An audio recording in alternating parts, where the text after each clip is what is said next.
Gabriela Insúa es psicoanalista y escritora. Se especializa en la clínica psicoanalítica con adolescentes y en la clínica con lo traumático. Autora de La Casa, publicó libros como Lo Indecible, Saltar de la Cuna, No patologizar la adolescencia, entre otros. Hoy nos encontramos en la librería Letra Viva para conversar con ella sobre su último libro, Escribo cartas que no entrego, La soledad habla en transferencia.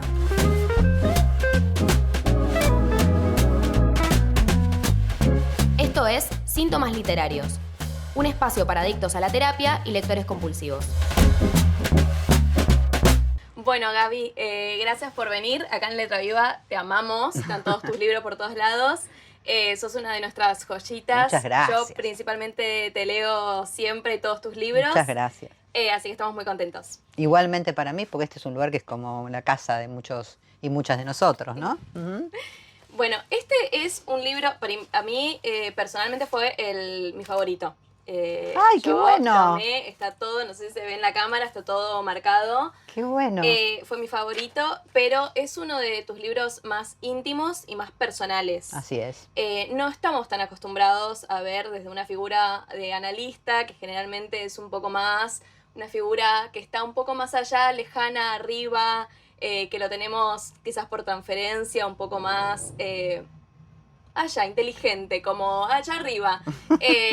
¿Qué te hizo escribir un libro tan personal y tan crudo, tan en carne viva? Bueno, en principio eso, que justamente descreo del analista o la analista que se pone ahí tan lejano, ¿no? Y lucho contra eso, porque me parece que fue una de las cosas que hizo que generaciones más jóvenes se alejaran del psicoanálisis. Una posición de un analista como aséptico y como lejano, cuando somos como cada quien y no tenemos ninguna cosa de esas que decís, solamente por ahí trayectoria y estudio y lectura y bueno. Entonces, por un lado eso, pero eso ya lo vengo haciendo desde mis otros libros. Yo creo que en este momento, en este libro, como bien decís, es más íntimo, diversas cuestiones de mi historia, de mi vida, digamos, pero también el cruce con algo que está acuciando en la época actual, que es la soledad, en mis pacientes, adolescentes, adultos, que la soledad es un tema absolutamente presente y desgarrador, y eso se cruzó, digamos, sí, obviamente, con otras cuestiones, como, por ejemplo, digamos, querer hablar del modo que mis maestres me enseñaron, como por ejemplo François Dabuan. François Dabuan puede contarte alguna cosa de su vida en uno de sus libros o en sus seminarios sin ningún tipo de problema. Y a mí me parece eso muy importante porque tenemos que desacralizar al analista. Creo que, vuelvo a decirle, creo que le hizo mucho mal al psicoanálisis eso. Uh-huh. Bueno, decís igual ahí en tu libro, no es sin pasar, sin la propia historia, que uno deviene analista. Absolutamente. Además, contaste algunas cositas un poco tuyas ahí en el comienzo que a mí me hicieron sentir como muy cercana y muy identificada por momentos también. Ahí, en medio de los primeros capítulos, hablas de esto, de las soledades de la época, y cuando traes esto de la soledad como síntoma de época, aparece la palabra gosteo en esos primeros capítulos. Sí. ¿Qué pensás de estas nuevas cositas que van surgiendo, de nuestras nuevas formas de vinculación? Mira, la palabra la utilizo porque la palabra es lo que está, digamos, circulando por todos lados, pero a mí me impacta mucho el tema del gosteo, porque en realidad gosteo es desaparecer. Sí. Y entonces, como lo pongo allí, ya la palabra desaparecer en este país es tremendo, ¿no? Entonces, por todo lo que implicó la dictadura y los desaparecidos y demás. Pero además, desde como analista, ¿no? Que hagan, digamos, que un sujeto se sienta desaparecido para otro, me parece algo tan tremendo y sin embargo sucede todo el tiempo. O sea, a ver, lo escucho en adolescentes que me dicen, me gostearon en el WhatsApp del grupo, ¿sí? Mujeres y hombres, más mujeres que hombres, la realidad, que dicen que empezaron a machar o macharon en una red de citas y de repente el otro gosteó. Y ese desaparecer me pareció, como ese término me pareció tan fuerte que dije, bueno, lo voy a traer así como lo escucho y lo recibo, pero me parece que es un síntoma de época. Es como si en lugar de poder decirle al otro lo que me pasa, bueno o malo, desapareciera. Y es terrible, ¿no? Porque cualquier cosa que te puedan decir, así te tenga que decir, no me gustás, no te quiero, uy, mirá, llegamos hasta acá, pero es mucho más saludable, digamos, que la desaparición del otro, ¿no? Sí, y también deja al otro en un lugar de tampoco de no poder decidir, De incertidumbre. de incertidumbre. Absolutamente. Ujú. Bueno, también traes mucho la palabra de los excepcionales. Es algo, me pareció raro, yo no lo había escuchado. ¿Quiénes son los excepcionales? Bueno, a ver, lo de excepción, vos viste que ahí tomo en un momento determinado la novela El Zoo de Cristal de Tennessee Williams. Digamos, lo de excepción lo tomé de varios lugares. En principio, por ejemplo, de esa novela donde ella en un momento determinado dice no querer ser más un unicornio, para decirlo de alguna manera, quiere ser un caballito más, ¿no? Y también lo tomé, digamos, del texto freudiano cuando habla del She Majesty the Baby como excepcional, de Leclerc cuando habla de asesinar al niño maravilloso que hemos sido para el otro, es decir, lo excepcional, y también de mi propia vida, Sí. como señalo ahí, digamos, las niñas que hemos crecido como muy cuidados, muy sobreprotegidos, muy, ¿no? Además, de alguna manera en un lugar de excepcionales para el otro, ¿no? También lo he visto con un montón de pacientes, excepcionales para el otro. Entonces, lo que marca la excepción es que estás por fuera del grupo, estás por fuera de la serie. Digamos, no es nada bueno ser excepcional, lo cual no quiere decir que no sea bueno destacarse en algo. Sí. Pero otra cosa es ser excepcional. Por supuesto, los hijos van a ser excepcionales para mamá y papá, todo bien, pero otra cosa es que ese excepcional marque que queda fuera del conjunto de niños o niñas. Entonces los excepcionales son los que por una posición del otro en relación a un excesivo cuidado, un excesivo miedo o por algún armado fantasmático que le permita, que no le permita el desprendimiento, digamos, sí, quedan en un lugar de quedar por fuera de la serie de sus comunes. Ujú. Acá decís que la vida se trata también un poco de este asesinato Sí. a este niño que uno es para un otro. Esa es una frase de Leclerc en Ujú. Matan a un niño, libro excelente, que también lo compré acá con Ray. Libro excelente, hace muchos años que lo compré, y donde él dice esto, dice, sí, hay que matar al padre, sí, todo esto, pero fundamentalmente es matar al niño maravilloso que hemos sido para el otro. Es decir, eso quiere decir desprenderse de la captura fantasmática. Bien.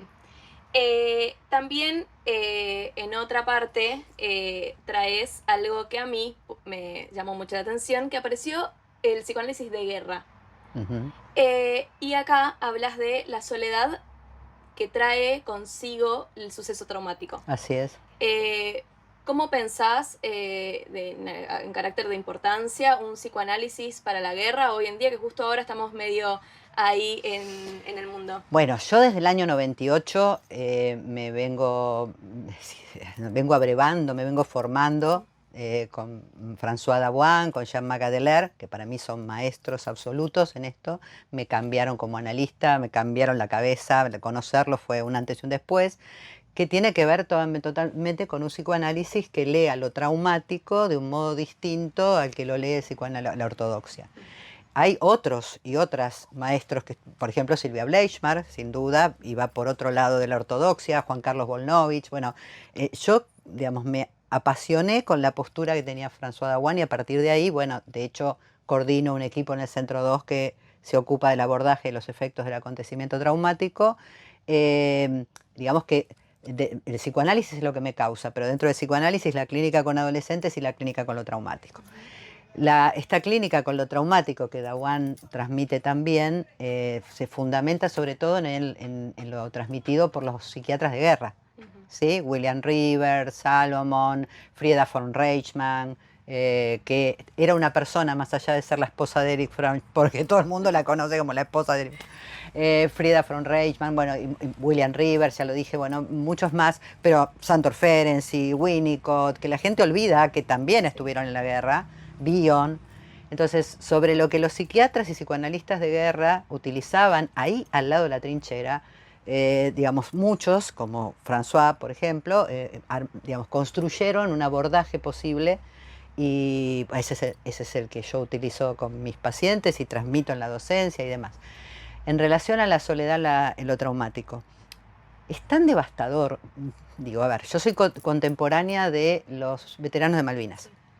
Y cuando en el 98 digo que me cambió la cabeza Françoise, es porque yo venía atendiendo pacientes veteranos de Malvinas, 2 hasta ese momento, después empezaron a caer más, eh, y también muchos niños abusados sexualmente. Pero lo que me pasaba con lo traumático, el abuso, la violencia, los pacientes venían de la guerra, era que yo sentía que el modelo del que había aprendido tanto, me formé en el modelo freudiano-lacaniano, no me alcanzaba. En lo que hacía la clínica no me alcanzaba. Y algo estaba faltando ahí y algo pasaba con lo teórico entonces. Bueno, ahí fue cuando realmente me cambió la cabeza el encuentro con Dawan. ¿Qué pasa con...? Es tan duro lo que han vivido, es tan terrible lo que pasa en una trinchera, o es tan terrible lo que pasa para un niño o niña que es abusado, que hay un punto donde quedan absolutamente, te diría, catatónicos y solos. Es muy común que los veteranos de Malvinas, por ejemplo, de cualquier guerra, pero nosotros conocemos lo de Malvinas, no le cuenten a sus hijos o hijas, no hablen con su familia de la guerra. Se juntan tal vez una vez al mes, cada 3 meses, con los otros veteranos y hablan ahí de la guerra, o con sus analistas. Pero hay una profunda soledad en el traumatizado, para decirlo de alguna manera, aunque no me gusta la palabra traumatizado, pero hay una profunda soledad en quien ha recibido un acontecimiento traumático que impactó su vida. Sobre eso no puede dialogar mucho. Y Dawan dice algo maravilloso, ¿no? Dice, el trauma busca a quien hablar. Mientras tanto permanece en silencio. Al trauma. Claro, muy bien. Quien habla, hablar al trauma, o sea, el trauma busca a quien hablar y ahí se encontrará con un analista para que el trauma hable al trauma. ¿Sí? Por eso es una clínica donde también quienes trabajamos en esto tenemos que tener un profundo conocimiento de cuáles son nuestros puntos traumáticos. Pero es mucha la soledad. Como es la soledad de la trinchera, como es la soledad de un niño que su progenitor entró, lo abusó, se levantó los pantalones y se fue, y él se queda ahí o ella se queda ahí sin poder hacer absolutamente nada. Y ahí en esa clínica, en la clínica de lo traumático desde tu lugar, ¿cómo se tendría o cómo se posiciona, cómo es lo ideal de la posición de un analista? Porque acá hablas de que en la clínica de lo traumático no hay un analista del sujeto supuesto saber. Es por esto. No hay sujeto supuesto a saber sobre eso. Sobre Es decir, cuando nosotros recibimos un paciente, un analizante, no recibimos un traumatizado. Nosotros recibimos Juan, Pedro, María, sí, que de repente vienen, nos cuentan, digamos, situaciones fantasmáticas o de novela familiar y demás, y cuando pueden, traen, digamos, un suceso terrible que nos hace entender mejor entonces aquello por lo que vinieron, cuando vinieron, por ejemplo, supónganse por alucinaciones, por digamos, crisis de excitación psicomotriz, fueron diagnosticados como psicóticos, no siéndolo, bueno, entonces, digamos, recibimos a esa persona, nosotros no vamos a estar escuchando todo el tiempo, a ver qué del trauma, no, lo que trae y se escucha entramado familiar, ha alcanzado discurso. Somos analistas, ahí trabajamos con la escucha, buscando, digamos, en todo caso, en ese juego significante donde está la verdad del sujeto. Pero cuando pueden por fin traer ese agujero de lo traumático, allí no hay nada que interpretar. Es decir, fundamentalmente la idea fundamental es, no todo es interpretable. Y lamentablemente el psicoanálisis más ortodoxo cree que todo es interpretable. Cree que, por ejemplo, a un niño o un adolescente abusado en la infancia le cuenta del abuso que sufrió y de que no puede olvidarlo, y de repente, yo lo que voy a decir, sé que para muchos, y espero que para muchos y muchas les resulte algo horrible y que no sucede, pero sucede.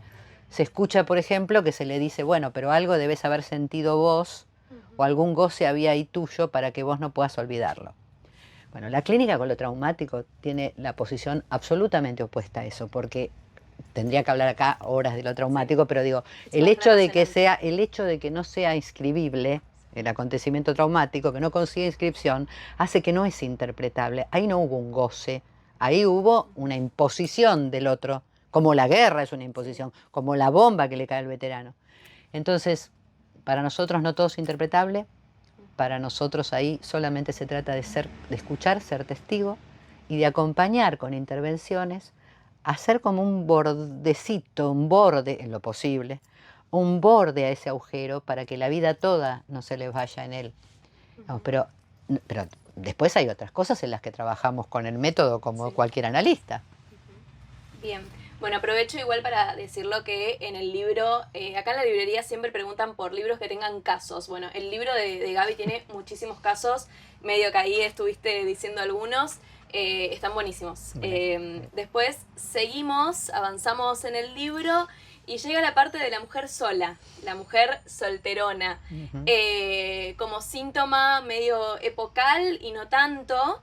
Y traes 2 obras, yo a las 2 las amo. ¿Ah, sí? ¿Te gusta mucho Lorca? Sí, lo amo Lorca y también Envidiosa. Ah, Ahí están las 2. sí, sí.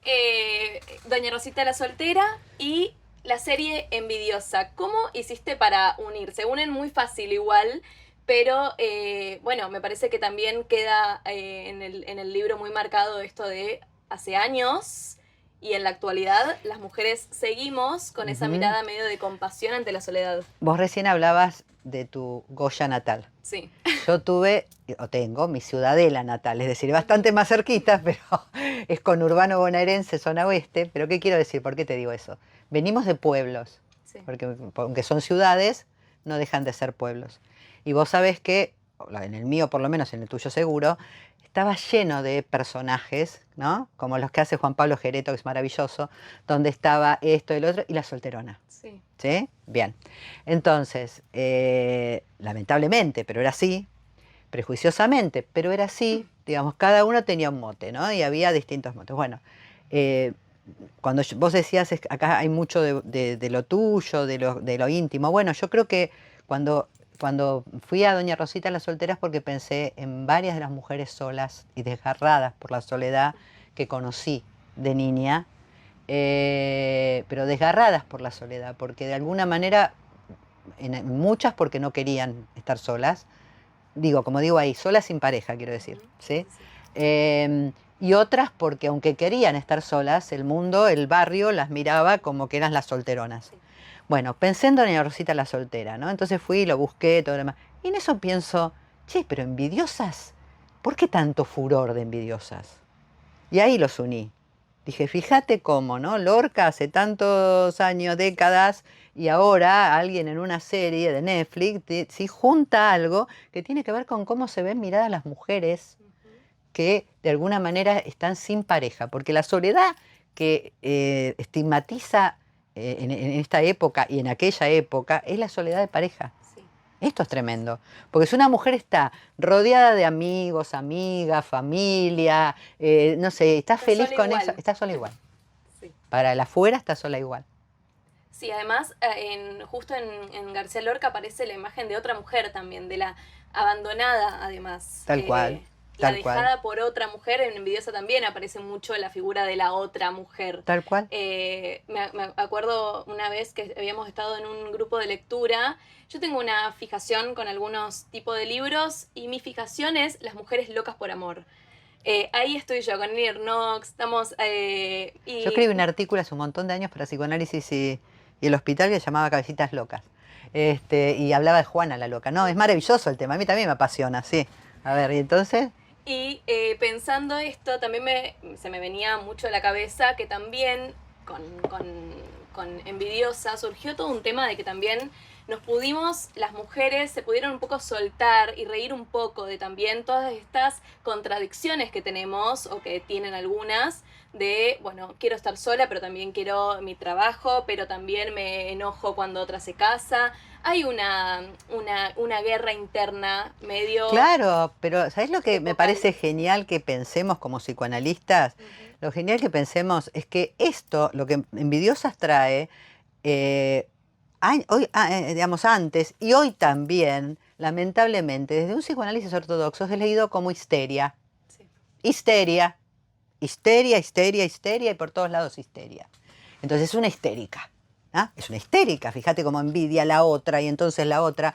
En lugar de leer, y ahí es donde me posiciono también, aparte de digamos, de que creo que tengo una posición de perspectiva de género, también con una perspectiva social, hay que leer la época y hay que leer que las mujeres hemos estado y seguimos estando aún totalmente tomadas por mandatos, prejuicios, mirada del otro, más deconstruidas estamos, sí, pero no tanto. No tanto. Entonces, hay que leer la época. Pero está muy bueno lo que decís, es decir, ¿qué pasa con esa otra que todo el tiempo, por decirlo así, nos criaron mirándonos en el otro?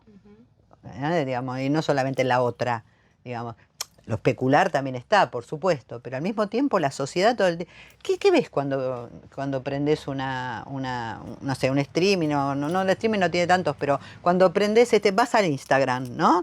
Propagandas todo el tiempo de cómo la otra brilla, la otra tal cosa. Entonces, me parece que hay que leerlo más allá de la cuestión de la envidiosa, Sí. sino que qué nos metieron en la cabeza, ¿no? Bueno, las chicas dramáticas y solas como yo amamos a Pizarnik. Yo la tengo en mi mesa de luz, todos los días la leo. Y mi poema favorito es uno que ella escribió estando en el Pirobano. Y se llama Sala de Psicopatología. Y acá ella se hace una pregunta en el poema que me interesaba que cada persona que venga a este espacio dé una aproximación o una pequeña respuesta a esa pregunta. Sería como mi forma de reivindicar a Pizarnik y entregarle algo de esa duda que se nota que él acompañó durante todos sus escritos y hasta el final. Leo el poema y Dale. te leo la preguntita. El poema dice así. Oh, pobre, viejo, hermoso Sigmund Freud. La ciencia psicoanalítica se olvidó la llave en algún lado. Abrir se abre, pero ¿cómo cerrar la herida? El alma sufre sin tregua, sin piedad, y los malos médicos no restañan la herida que supura. El hombre está herido por una desgarradura que tal vez, o seguramente, le ha causado la vida que nos dan. ¿Cómo se podría cerrar una herida? Yo no sé cómo se podría cerrar una herida. Sí sé que, digamos, si puedo imaginarme, y en realidad lo vivo todos los días, lo viví mi propio análisis y cuando acompaño a analizantes que están desgarrados, que están destruidos y que están muy angustiados, digamos, si puedo imaginarme algo llamado a cerrar una herida, es que uno pueda construir un propio texto sobre eso que me desgarra, ¿no? Que pueda dejar de estar pendiente de pedirle al otro que me saque de ahí, digamos, y que pueda construir un propio texto, que pueda empezar a hablar por mí mismo. Ahora, es tanta la admiración que le tengo a Pizarnik y tanta la admiración, el respeto que tengo por su dolor, que también me hace decir que eso a veces se puede, a veces no.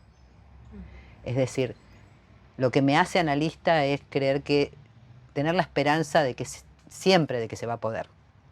Pero también sé que a veces se puede y a veces no. Y respeto absolutamente, además de maravillarme su escritura, la decisión que tomó. Digamos, ella parece que no encontró una manera de hacer ese texto. Pero para mí es eso, es como poder construir un propio, no un relato, que es otra cosa. Un relato puede ser una cosa bastante banal. Una propia escritura, digamos, un propio decir de esto es lo que me ocurrió, de esto vengo, de esto me desprendo, acá quiero estar, esta soy, digamos, ¿no? Y ahí hacer un duelo. Porque si tengo que decir algo que yo emparento con la cura, es poder duelar lo que no tuve, lo que no tengo y poder hacer algo con lo que sí puedo. Eso es lo que puedo decir. Bueno, hermosa igual. Bueno, hermosa respuesta. Bueno, algo de eso también está en la escritura del libro. Un poco se ve. Lo intento. Acá con Letra Viva pensamos un regalito para vos. Ay, bueno. Intentamos pensar algo con los esquejes que dejaste de tus lecturas propias en el libro. Algo que más o menos creemos que te puede llegar a gustar. Así que... Y también algo para que lo acompañes, para que lo abras, ahí hace ruido de vidrio. ¡Wow! Para que lo tomes mientras que lees, para poder pasar un poco el libro, porque es bastante pesadito. God! Me encanta. Muchas gracias. En voz la saludo a todas y a toda Letra Viva, ¿sí? Muchas gracias. A ver, ¿y lo otro? Bueno, tiene que ser un libro, lo otro. Sí. Obviamente, ¿no? Pensado con mucho amor. Bueno, a ver, te cuento. Belén López Peiró, Peiró. ¿Por qué volvías cada verano? Este libro, yo tuve el gusto en el 2020, en la legislatura de la Ciudad de Buenos Aires, un 8 de marzo, ¿sí? Nos invitaron a Belén, que no la conocía hasta ese momento, a Tomasa San Miguel, a María Luján Iguale y a mí, a hablar en el Día de la Mujer, ¿sí? Y ahí conocí su historia y sabía de su historia, pero no tengo el libro. ¿No? Así Bueno, que buenísimo. muchas gracias, Letra Viva, y muchas gracias por esto. Y bueno, feliz de estar con ustedes. Bueno, ¿Eh? gracias por ser la primera invitada. Oh, pero es un gusto, me encanta eso de ser la primera. Muchas gracias de nuevo. ¡Mua!